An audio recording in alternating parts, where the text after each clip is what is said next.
So ito po yung tatry natin. Kung mapapansin natin is moist po yung nilagay nating basahan. So pakita natin yung operation. So saksak po muna natin sa 220 volts. Meron po yung breaker sa gilid. Ayan. So naka-on na po siya. So ang settings po niya is itong temperature, meron siyang low, middle, high. So dahil manipis lang po ng konti yung plastic natin, lagay natin siya sa low. Ngayon dito po natin makikita yung vacuum.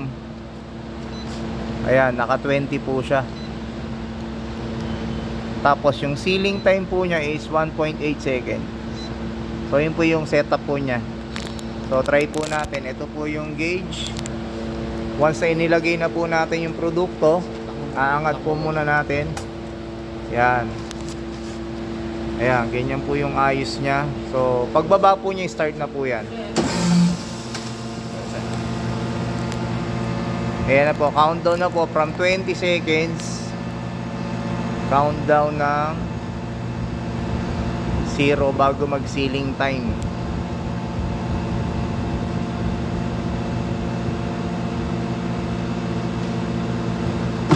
Yan, vacuum. And then release. Yon. Check po natin yung produkto. Okay na po siya. Okay.